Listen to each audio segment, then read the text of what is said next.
레위기서 말씀 제목은 그를 만나는 자리의 분위기입니다. 우리 옆 사람에게 인사할까요? 여러분이 이 자리에 왜 오셨는지 자신을 소개하시는 거예요. 옆 사람과 인사합시다. 저는 하나님을 만나러 왔습니다. 네, 저는 하나님을 만나러 왔습니다. 저는 설교하러 올라왔을까요? 아닙니다. 저도 하나님을 만나러 왔어요. 레위기의 뜻은 그가 부르셨다. 그래서 오늘 레위기의 마지막 시간입니다. 그래서 우리가 이전에 보았던 출애굽기부터 레위기까지의 복습 같은 시간을 오늘 내용에 준비해 두었어요. 함께 보시면서 우리가 하나님과의 관계라는 포인트를 잘 살펴보고 여러분 평생의 자산으로 남기시길 예수 이름으로 축원합니다. 서론으로 들어가겠습니다. 깨끗하라 나는 너희의 하나님 여호와이니라.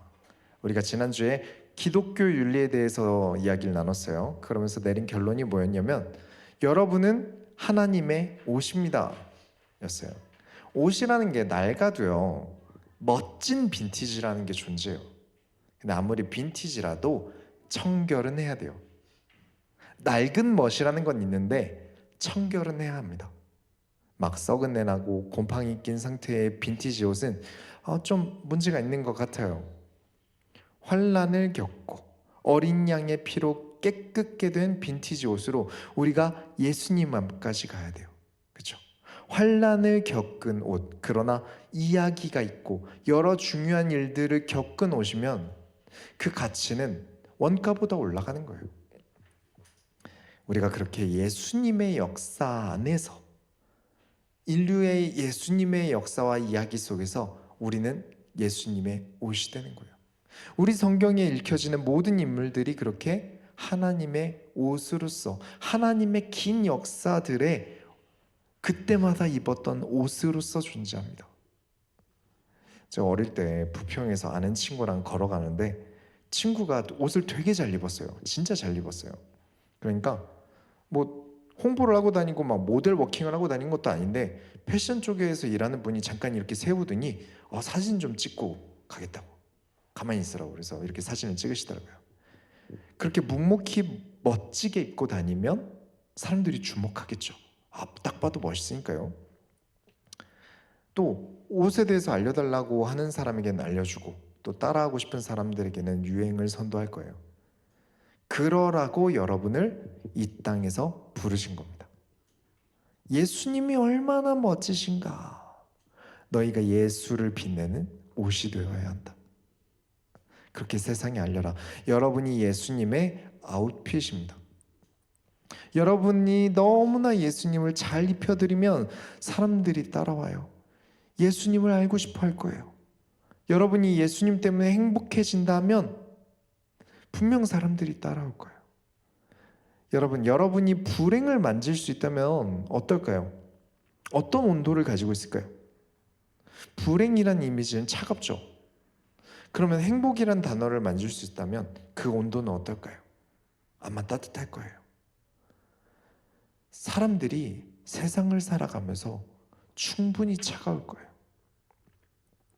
우리 삶은 아주 좁기 때문에 마음을 녹이기 위해서 게임도 하고 연애도 하고 술도 먹고 친구도 만나보지만 그 온기는 잠깐이에요. 그래서 우리는 세상의 삶을 추위를 견디기 위해서 하나님의 말씀으로 무장해야 됩니다. 여러분은 옷입니다. 그런데 여러분의 원단이 어떤 쓰레기, 찌꺼기를 기워서 만든 게 아니라 하나님의 말씀이 여러분의 원단이 되셔야 돼요. 여러분은 하나님의 옷입니다. 그리고 원단은 하나님의 말씀이어야 돼요. 아주 따뜻하게 나에게 찾아오는 사람들에게 딱 봐도 너 따뜻하겠다 싶을 정도로 내 온기를 나눠줄 수 있을 정도로 하나님의 말씀으로 나를 잔뜩 싸매셔야 돼요. 이 차가운 세상에서 여러분만이 하나님의 말씀으로 따뜻한 인생을 살아가시는 거예요. 어디서? 예수님이 계셨던 것처럼 죄인들 사이에서, 병든 자들 사이에서, 교만한 자들 사이에서, 인생의 냉기를 맞받아치고 살아가는 사람들 사이에서 여러분은 하나님의 말씀으로 행복해지셔야 합니다. 실력과 전문성과 지식과 배경과 상관없이 우리는 예수 그리스도로 행복해야 합니다. 그래서 하나님께서 여러분의 행복을 위해서 부르셨습니다. 여러분을 따뜻한 원단의 옷으로 만들기 위해서 부르셨습니다. 어디로? 제사 자리로, 예배 자리로 부르셨어요. 그게 레위기였다. 단 숙제가 있죠. 뭐냐면 교만하면 만나 주시지 않으신다. 절대 잊으시면 안 됩니다. 교만하면 안 됩니다. 그래서 잊으시면 안 되는 것이 예수님께서 하신 세리에 대한 비유예요. 그래서 지난주에 말씀드린 것을 시청각 자료로 만들었는데 보여주시면, 자, 첫 번째, 자, 왼쪽 위부터 1, 2, 3, 4로 볼게요. 자기가 깨끗한 줄 알고 교만하게 구는 사람. 2번은 자신의 더러움을 알고 있지만 하나님은 당연히 받아주실 거야. 아유, 난 하나님 자녀인데 이해해 주시지 라며 어린 양의 피로 씻지 않는 사람. 세 번째, 자신의 더러움은 아는데 이게 고쳐지지 않으므로 하나님 앞에 죄책감으로 고치지 못해서 괴로워하는 사람. 네 번째, 자신의 더러움을 어린 양의 피로 씻기 위해 거룩하려고 노력하는 사람. 깨끗함을 떠나서 일단 교만한 1, 2번은 안 되는 거예요. 교만하면서 실격이에요. 하지만 3번은 깨끗하지 않아도 그 마음에 교만함이 없어요. 하나님 앞에 솔직해요. 이 비유가 예수님께서 누가복음 18장에서 말씀하신 세리와 바리새인에 대한 비유예요. 바리새인은 자신이 깨끗하다고 생각했어요. 보세요, 저 세리보다 내가 더 깨끗합니다 하면서 고개를 들고 하나님께 기도합니다. 근데 세리는 고개를 들지 못하고 나는 죄인이로소이다. 그래서 예수님께서 그 둘을 보시고 이 둘 중에 누가 의로우냐? 하나님께서 저 세리를 의롭다 하셨느니라. 그렇습니다. 교만하고 잘난 척하는 사람은 예수님의 옷으로 어울리지 않습니다. 왜일까요? 예수님은 본래 하나님이시나 인간의 몸을 입고 겸손히 오셨어요. 너무나 인간이 따라할 수 없을 정도로 예수님은 겸손하세요. 겸손히 아버지의 뜻대로 행하며 겸손히 나귀를 타셨고 하나님이시지만 겸손히 하나님의 뜻을 따라 십자가를 지셨습니다. 그런 분께 교만한 옷이 어울릴까요? 그렇죠. 우리가 레위기 18장까지 지난주에 보았는데 19장을 보시면 2절 보시면 너는 이스라엘 자손의 온 회중에게 말하여 이르라 너희는 거룩하라 이는 나 여호와 너희 하나님이 거룩함이니라. 거룩하니 너희가 거룩한 옷이어야 한다. 그래서 19장을 볼 때 하나님과 어울리는가 라는 질문을 하면서 보시면 3절에 부모님을 경외하지 않는 페르나는 하나님과 어울리지 않는다. 안식일을 대충 지키면서 하나님을 예배드렸다라고 말한다면 그런 사람은 하나님과 어울리지 않는다. 4절에 영원하신 하나님이 아닌 헛된 것들을 향한다. 창조주를 앞에 두고 신상을 만들어 섬긴다. 이런 사람들은 하나님과 어울리지 않는다. 자, 어려운 거 하나도 없는 너무나 당연한 내용들이에요. 십계명은 외우는 게 아니에요. 왜냐? 너무 당연한 것들이에요. 레위기 19장에 십계명이 나옵니다. 어떤 내용들이 있냐면 도둑질하는 사람이 하나님과 어울릴까요? 귀먹은 사람이 안 들린다고 괴롭히고 놀리면 하나님과 어울릴까요? 그렇죠. 너무 간단한 이야기예요. 우리는 하나님의 옷으로서 하나님과 어울리는 사람이 되고 이후에 점점 더 나아가고 도전하는 나는 하나님을 세상에 멋지게 보이는 명품 옷이 됩니다. 그래서 잊지 마세요. 레위기에 뭐가 엄청 많이 써 있는데 여러분은 가장 중요한 것을 기억하셔야 됩니다. 20장 7절부터 8절에 너희는 스스로 깨끗하게 하여 거룩할지어다. 나는 너희의 하나님 여호와이니라. 너희는 내 규례를 지켜 행하라. 나는 너희를 거룩하게 하는 여호와니라. 깨끗하게 나아라.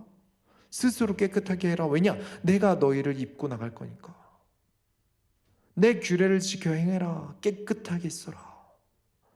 나는 너희를 거룩하게 하는 여호와니라. 너희는 깨끗하게 나아라. 너희는 나의 옷이니까. 나는 너희의 하나님이니까. 너희가 부끄럽게 살아가면 여호와께서 세상에 망신과 창피를 당한다.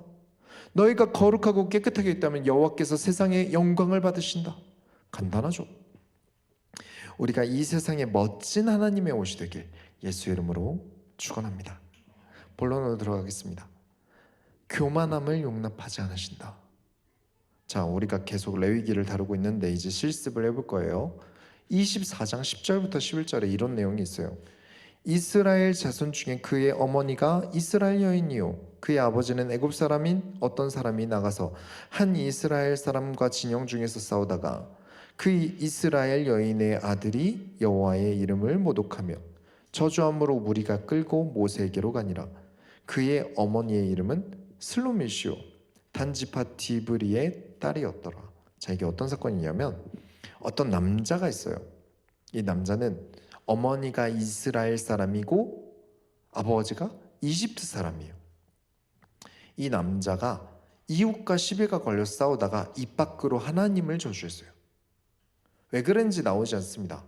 아마 역시 이스라엘 놈들은 더럽다. 와, 아버지가 니들 같은 것들이랑 홍해를 건너서 내를 이래 고생시키네. 뭐 이런 식이었을 거라고 추측해요. 그러다 말이 심해져서 하나님에 대한 욕이 나온 거죠. 니들 꼬라지 보니까 여호와들도 니들 꼬라지 같겠네. 이런 식이에요. 근데 구체적으로 써있지 않아요. 왜냐하면 여호와의 이름을 망령되게 부르면 안 돼요. 십계명에. 그래서 기록자가 이 내용을 기록할 수 없어요. 그걸 쓰면 율법을 어기게 되니까요. 근데 저는 다행히도 예수님 덕분에 이 내용을 설명할 수 있는 거죠.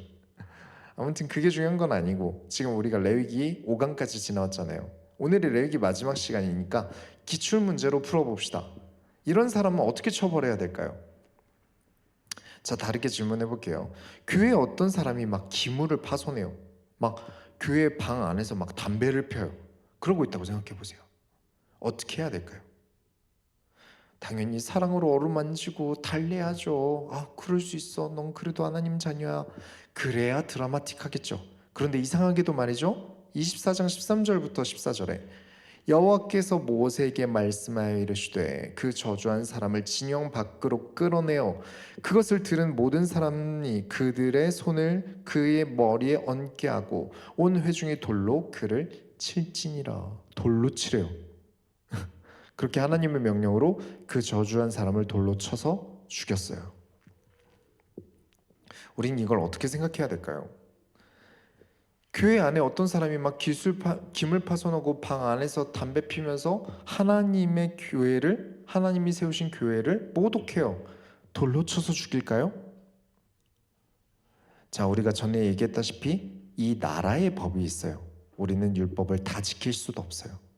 우리는 우리나라의 법이 있고 율법과 안 맞는 것들이 있어요. 그리고 율법이라는 것은 노예로 있던 사람들이 이집트로 나왔잖아요. 그래서 하나님께서 이들을 군대로 만드시기로 하셨어요. 성인 남성은 예외 없이 전부 군사로서 가나안 땅에서 전쟁을 해야 돼요. 군대를 가기 전에 저는 총은 게임에서만 써봤어요. 군복은 입어본 적도 없었어요. 그런 제가 이제 훈련소에 들어갔는데 이제 7주간 구르고 욕먹고 뛰고 눈치 보고 하면서 엄청 고생을 했어요. 왜 그렇게 무자비하게 힘든 걸 시킬까요? 사람 되라고? 효도하는 효자 되라고? 아니죠. 민간인의 모습을 지우고 군인다워지라는 거예요. 훈련소 조교가 저희 훈련소 퇴소할 때 얘기해 주더라고요. 너희를 굴린 이유가 생각도 군인처럼 하게, 행동도 군인처럼 하게, 그렇게 만들기 위해서 7주 동안 우리가 잠도 못 자고 너네를 훈련시킨 거라고요. 그런 것처럼 하나님께서는 300년에서 400년씩이나 노예를 해왔던 사람들이에요.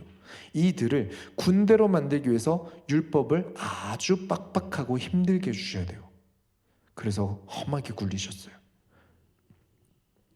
그리고 군법 교육을 받을 때 군인이 범죄를 하면 민간인의 3배 정도의 처벌을 받는다라고 알고 있으세요라고 알려주시더라고요. 그래서 율법은 너무 빡빡하고 어려워서 지금 우리에게 적용은 안 되지만, 그러면 돌로 쳐서 죽이는 건 좀 심하니까 죽지 않을 만큼만 팰까요? 아니죠. 이 율법에서 벗어날 수 없던 우리를 예수 그리스도께서 살리셨습니다. 그러니 우리는 사고치는 사람을 권면해야 돼요. 그런데 여기서 중요합니다. 따뜻하고 아름답게 권면해서 될 사람이라면 따뜻하게 권면하겠지만 교만한 사람이라면 차갑고 무섭게 권면해야 돼요. 이 내용에는 두 가지 포인트가 있어요. 첫 번째는 우리가 받은 구원의 은혜를 생각한다면 용서해야 돼요. 그런데 우리가 받은 구원의 은혜를 생각하면 용서가 안 돼요. 무슨 말이죠? 다시 설명을 드릴게요. 우리가 받은 구원의 은혜를 생각한다면 용서해야 돼요. 그런데 우리가 받은 구원의 은혜를 생각해 보면 이 사람이 용서가 안 돼요. 뭔가 모순적이죠. 자, 관계를 생각해 봅시다. 내가 너무나 사랑하는 하나님을 누가 욕을 하는데 내가 화가 안 나요. 정상일까요? 여러분을 키워주신 부모님이 정상적이고 일반적인 부모님이라면 여러분 부모님을 사랑하시겠죠. 그런데 그렇게 사랑하는 부모님을 누가 욕을 해요. 그러면 근데 내가 그걸 들으면서 화가 안 나요. 그게 정상일까요? 하나님에 대해 나쁘게 말하는데 웃어 넘긴다? 말이 안 돼요. 내가 사랑하잖아요. 그러나 예수님께서는 그 죄까지도 담당하셨어요. 예수님도 가만히 계시는데 내가 과하게 문제 삼아서는 안 돼요. 그래서 화는 나지만 하나님이 두시는 것을 내가 나서서 정죄하려고 하면 예수님께서 하시는 희생이 의미가 없어져요. 그래서 화는 나는데 용서하는 거예요. 이해가시죠? 아, 화 안 난다. 말이 안 돼요. 그건 잘못된 거예요. 그게 교회예요. 죄에 대해서 무조건 따뜻하게 이해하고 감싸는 게 은혜 아닙니다. 그건 복음 아니에요. 성경을 보셔야 돼요. 예수님께서 죄인을 받아주셨어요. 그런데 다시 하지 말라는 맹세를 들으시면서 받아주신 거예요. 교회는 교만한 사람에게 하나님 앞이니 너희가 지금 하나님 앞에 하나님을 만나러 예배드리러 왔으니 겸손해라 라고 해야 돼요. 법정에 들어가면 뭘 해야 되죠? 정숙하세요 라고 시작하잖아요. 법을 집행하는 자리니까요. 그 자리에 재벌이든 정치인이든 누구든 정숙해야 합니다. 그런 분위기예요. 교회는 누구나 올 수 있습니다. 그러나 교만한 자가 함부로 사고치게 두어도 되는 장소는 아닙니다. 균형이 맞아야 돼요. 누구나 올 수 있으나 거룩한 변화를 가지도록 겸손하게 만들어야 합니다. 자, 실습이니 이제 있던 이야기를 한번 해볼게요. 제가 예전에 전도사로 있을 때 제 위에 목사님이 전도를 한답시고 등에 호랑이 문신이 있고 몸무게가 한 130kg 정도 되는 애를 교회로 데리고 왔어요. 그리고 제 옆방에서 재우를 하는데 자꾸 교회 방에서 창문 열고 담배를 피워요. 그래서 뭐라고 하니까 옥상에 올라가서 담배를 피고 옆 건물에 던져서 버려요. 그래서 옆 건물이 불이 날 뻔한 적이 있어요. 그래서 찾아왔어요. 주일에 여자 성도들 청년들 다 있는데 팬티 바람으로 돌아다녀요. 냉장고에 있던 제 식사를 저 잘 때 몰래 가져다가서 다 먹고 저는 굶어야 되는데 점심에 어차피 사드셔야 되니까 저도 밥 좀 사주세요 이러더라고요. 그리고 교회 차 안에서 이제 다 같이 어딜 가고 있는데 10명이 넘게 그 차 안에 타고 있는데 전화 통화하면서 큰 소리로 우리 노래방에 아가씨들 불러서 놀까 이러더라고요. 감당이 안 되는 거예요. 그래서 제가 나서서 그 친구한테 엄청 뭐라 하니까 아니 데려온 목사님도 저한테 뭐라 안 하는데 왜 그 밑에 전도사님이 저한테 뭐라 해요? 라고 따지더라고요. 그래서 목사님께 데리고 갔어요. 목사님이 데려오신 거니까 책임지시든지 아니면 저한테 이 애를 다룰 권한을 주세요. 자꾸 목사님 핑계대고 말을 안 듣잖아요 라고 하니까 그 목사님이 하나님의 은혜로 애를 변화시키고 살려야 돼 이러시는데 아니 그럼 목사님이 데려가셔서 살리세요. 왜 제 옆방에 두세요? 이러시니까 자긴 바쁘대요. 거기다가 자꾸 이제 교회에 예배 때마다 자기 아는 대포차 파는 애, 대포폰 파는 애 이런 애들 데려와서 예배 한 번씩 드리게 하니까 목사님 무조건 그 친구 편을 드는 거예요. 그렇게 애는 교만함을 허락받은 거예요. 방치되고 있는 상황이에요. 하나님을 만나러 온 자리니 이 자리에선 그래서는 안 된다는 경고가 이 사람에게는 해당되지 않아요. 근데 그때 당시 저는 이미 그 교회를 사임하기로 되어 있었거든요. 그래서 저는 그 뒤에 사임을 했는데, 그 이후에 그 교회 얘기를 들어보니까 그 호랑이 문신한 애가 저 지금 핸드폰이 안 돼서 그런데 친구한테 전화 좀 하게, 핸드폰 좀 빌려주세요 이러면서 목사님 폰, 성도님 폰 빌려서 친구한테 전화한 척하고 빌린 그 폰 주인 명의로 대출 받아서 자기 통장에 넣었어요. 그 일로 교회 분위기가 어떻게 됐을까요? 하나님을 만나러 오는 그 자리가 어떻게 되었을까요? 금융사기를 우르르 당한 거잖아요, 한 명한테. 여러분, 교회는 하나님을 만나러 오는 곳입니다. 그렇기에 그에 합당한 분위기를 우리가 만들어야 돼요. 레위기 뜻 그대로 그가 부르셨다. 그가 예배로 부르셨다. 제사로 부르셨다. 그에 맞는 옷차림과 그에 맞는 언행을 가지고 우리가 하나님께 나아가야 돼요. 그래서 내가 사랑하는 나의 1순위인 하나님을 만나는 자리에서 한참 하나님과 나의 사랑이 뜨겁게 타오르려고 하는데 누군가 자꾸 이 예배를 방해한다면 나는 화가 나야 정상입니다. 그러나 예수님께서 그들을 받으셨어요. 그러니 나도 받아줍니다. 그러나 안 되는 것은 안 된다고 주의를 해야 되는 거예요. 다 잊으셔도 교만하지 말아야 할 가장 중요한 이유가 있어요. 자, 위의 내용 다 잊으셔도 됩니다. 가장 중요한 이유가 있어요. 교만하면 무엇을 읽을 수 없죠? 진짜 성경 안에 하나님께서 숨겨두신 진리를 읽을 수 없어요. 율법 교사, 성경 교사, 성경 학자라고 할지라도 예수님이 오셨는데 못 알아봐요. 교만해서. 못 배운 자라도 알아봐요. 겸손해서. 그러면 진리를 읽지 못하잖아요. 겸손하지 않으면 이 성경 말씀에 있는 진리를 읽을 수 없어요. 그러면 그 사람은 하나님의 말씀으로 변화될 수 없어요. 그래서 율법으로 교만하지 못하도록 죄라는 것을 먼저 가르치신 거예요. 죄라는 것으로 나를 묶어두신 거예요. 죄라는 단어 앞에서 나는 떳떳할 수 없으니 겸손해져요. 그리고 하나님께서 그들에게 말씀을 주세요. 구원을 주세요. 교회는 여러분이 예수님 앞에, 심판대 앞에 갔을 때 여러분이 칭찬을 받도록 해야 할 책임이 있어요.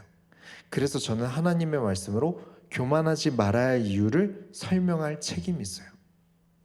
이 말씀은 무거워요. 가끔은 듣고 싶지 않아요. 힘들어요. 그러나 해야 됩니다. 왜냐? 겸손한 자만이 하나님 앞에 칭찬을 받아요. 그래서 저는 분노 조절장애가 있고 이건 실제로 정신과에서 있는 병이라고 했으니까 내가 분노를 표출해줘도 교회는 이해해줘야 돼요 라고 아무리 우겨도 이 소원교회에서는 잘못된 행동을 용납해주지 않습니다. 그래야 그 사람이 하나님께 칭찬받을 기회가 생겨요. 교회는 성도가 교만할 기회를 박탈합니다. 그리고 하나님께 칭찬받을 기회를 줍니다. 이해가시죠? 교만할 기회를 박탈합니다. 그리고 예수님 앞에 칭찬받을 기회를 드려요. 그게 교회예요. 24장 20절부터 22절에 상처에는 상처로 눈에는 눈 이에는 이로 갚을지니라. 남에게 상해를 입힌 그대로 그에게 그렇게 할 것이며 짐승을 죽인 자는 그것을 물어줄 것이요 사람을 죽인 자는 죽일지니 거류민에게든지 본토인에게든지 그 법을 동일하게 할 것은 나는 너희의 하나님 여호와임이니라. 만약 누군가가 교만하여 하나님을 없이 여긴다면, 하나님의 자산인 하나님의 백성들을 해한다면 저는 이에는 이 눈에는 눈으로 처벌해서라도 그 사람의 교만을 꺾을 수 있다면 그렇게 할 겁니다. 그러나 사회적인 법이 있잖아요. 충분히 그것으로 될 거라고 생각합니다. 그러나 덮어줘서는 안 된다는 겁니다. 그냥 덮어주면 교회를 세우신 하나님의 권위를 무시하는 거예요. 하나님이 싫으신데 그래도 괜찮다라고 내 주제에 감히 사람들에게 얘기하는 거예요. 그러면 그들이 회개할 기회를 박탈하는 거예요. 그들이 하나님 앞에 회개할 기회를 박탈하는 거예요. 내가 그냥 용서해 준다면, 마냥 덮어준다면. 다시 말씀드릴게요. 회개의 기회를 우리가 무조건 용서라고 덮어준다면 그들이 회개할 기회를 우리가 박탈하고 계속 앞으로도 교만하게 살도록 용납하는 겁니다. 그래서 죄를 짓는 자에게는 하나님의 은혜를 가르치고 권면하되 그 안에는 경고와 냉기가 있어야 돼요. 항상 따뜻한 게 은혜 아닙니다. 그래서 보셔야 되는 게 26장이에요. 26장 14절부터 15절에 그러나 너희가 내게 청종하지 아니하여 이 모든 명령을 준행하지 아니하며 내 규례를 멸시하며 내 마음에 내 법도를 싫어하여 내 모든 계명을 준행하지 아니하며 내 언약을 배반할진대. 이제 26장부터 레위기 마무리 단계예요. 하나님께서 가르치신 것을 지키지 않고 법도를 싫어하고 계명을 준행하지 않는 교만한 자들, 그렇죠? 교만하니까 안 지키는 거예요. 그러니까 이스라엘 전체는 아닐 거예요. 아마 대부분 사람들이 선하니까 소수가 극도로 하나님께 교만할 거예요. 그래서 하나님께서 하시는 말씀이 16절에 눈병과 폐병 등등 너희를 칠 것이다. 그런데 병이라는 게 악한 사람들만 골라서 칠까요? 성경에 나온 병들이 악한 사람만 골라친 경우가 없어요. 방임과 방치한 자들에게도 책임을 묻습니다. 덮어준 자들, 용서라면서 은혜라면서 덮어준 자들에게도 책임을 묻습니다. 아니, 하나님 너무 하신 거 아닙니까? 하나님 선하신 하나님이시라면서요. 근데 왜 그렇게 무서운 방법을 쓰시는데요? 아닙니다. 선하시기에 그러시는 겁니다. 악을 꺾어야 하니까요. 선으로서 교만을, 악을 꺾으셔야 하니까요. 그들에게 천국의 기회가 주어질 수 있도록 하나님께서 엄청 마음을 쓰고 계신 겁니다. 26장 19절에 내가 너희의 세력으로 말미암음은 교만을 꺾고 너희의 하늘을 철과 같게 하며 너희 땅을 놋과 같게 하리니 목적은 교만을 꺾는 데 있습니다. 그냥 너네가 죄졌어? 너네 벌 받아! 이게 아니라 너희 교만을 꺾기 위하여. 하늘이 철과 같다는 말은 하늘이 철문처럼 완전히 닫혀서 비가 내리지 않는다는 뜻이고요. 땅을 놋과 같게 한다는 말은 땅이 단단해져서 식물들이 땅을 뚫고 나오지 못해 죽는다는 말이에요. 천지를 창조하신 이를 업신여겨서 교만한 자들을 하나님께서 그 교만을 꺾으시기로 하십니다. 그런 이야기를 39절까지 하세요. 진짜 잔인한 이야기를 반복해서 하십니다. 그래서 하나님 너무 잔인해 라고 읽으면 잘못 읽은 거예요. 그만큼 하나님은 교만을 미워하시는구나. 결론을 내리겠습니다. 레위기 전체적으로 생각을 해볼게요. 여러분, 기쁜 마음으로 정원하시기 바랍니다. 레위기 전체에 대한 결론을 말씀드릴게요. 자, 예배에서 중요한 포인트가 뭐였죠? 관계였어요.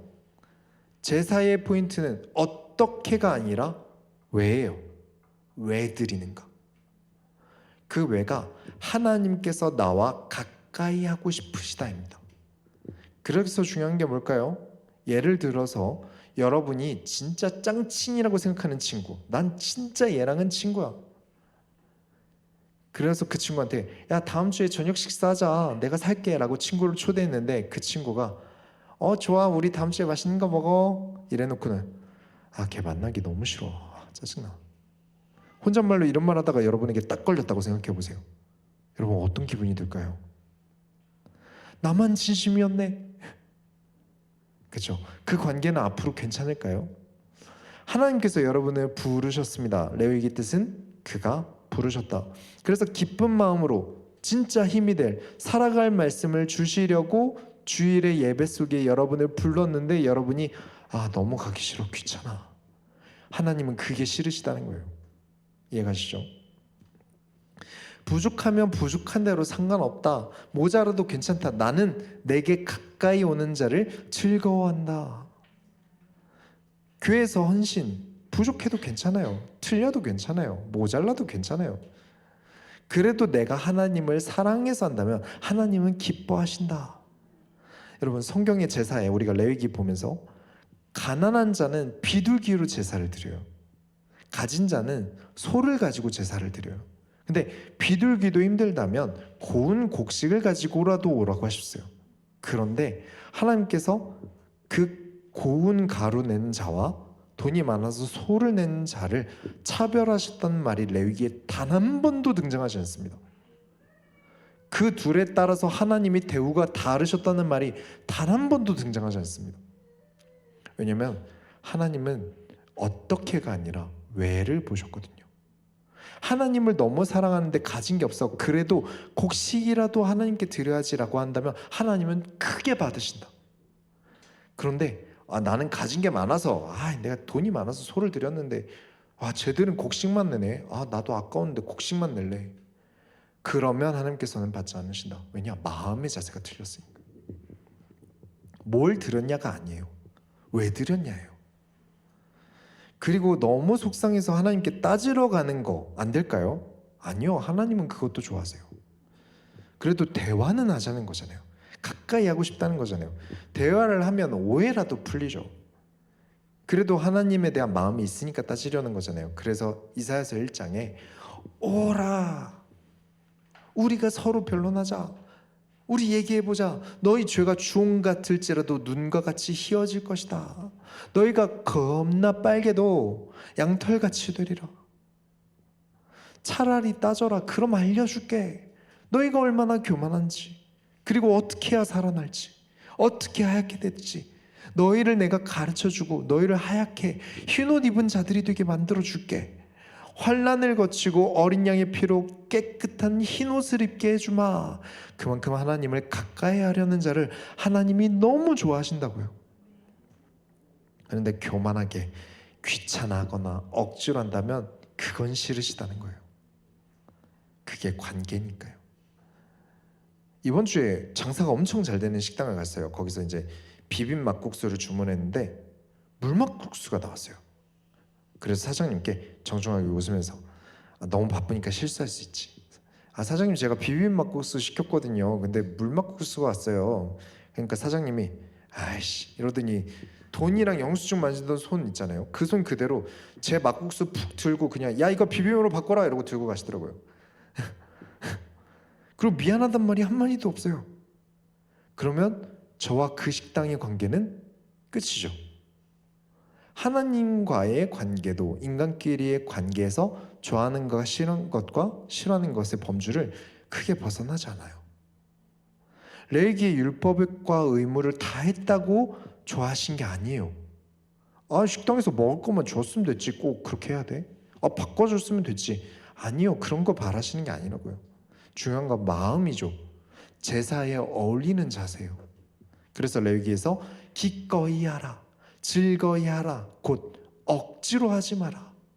22장 29절에 너희가 여호와께 감사 제물을 드리려거든 너희가 기쁘게 받으심이 되도록 드릴지며. 감사 제물을 드리는데 자원하는 마음이 아니라 억지로 하면 그게 무슨 감사 제물이겠어요. 그렇죠? 그래서 우리의 예배는 억지여서는 안 됩니다. 헌금 억지로 하라고 해서는 안 됩니다. 출석 억지로 하라고 해서는 안 되고요. 헌신 마찬가지입니다. 예배 늦게 오는 거 왜 빨리 안 오냐라고 닥달할 수 없어요. 그런데 27장 2절에 이스라엘 자손에게 말하여 이르라. 만일 어떤 사람이 사람의 값을 여호와께 드리기로 분명히 서원하였으면 너는 그 값을 정할지니. 내가 서원했다면 하나님 저 이거 하겠습니다 라고 했다면 목숨처럼 지키셔야 돼요. 절대로 억지로 시키면 안 됩니다. 자원해서 해야 돼요. 그런데 내가 자원해서 교회에서 뭔가를 하기로 했다면 그 헌신은 목숨처럼 지켜야 돼요. 내가 사람과 한 약속도 지키잖아요. 못 지키면 미안하잖아요. 미안해라도 하죠. 그런데 하나님께 내가 그보다 못한 대우를 하면 그 관계가 어떻게 되겠습니까? 그런데 도무지 약속을 지키지 못하는 상황도 나올 수 있죠. 그래서 27장 8절에 그러나 서원자가 가난하여 내가 정한 값을 감당하지 못하겠으면 그를 제사장 앞으로 데리고 갈 것이요 제사장은 그 값을 정하되 그 서원자의 형편대로 값을 정할지니라. 여기서 가난을 예시로 듭니다. 어쩔 수 없는 상황을 드는 거예요. 그럼 제사장이랑 미리 얘기해라. 그죠? 하나님 앞에서 꼭 하기로 한 게 있고 교회에서 꼭 하기로 헌신한 게 있는데 못 지키는 날 있을 수 있잖아요. 못 오는 날 있을 수 있잖아요. 그럼 제사장이랑 미리 얘기해라. 교회에서 헌신하겠습니다. 그러면 끝까지 하셔야 됩니다. 그러나 사장이 생겨서 못하실 경우는 목회자랑 상의하시기 바랍니다. 자원하여 생기는 분위기가 아니면요, 교회가 일터가 됩니다. 그 일터가 된 교회는 기쁨이 없어져요.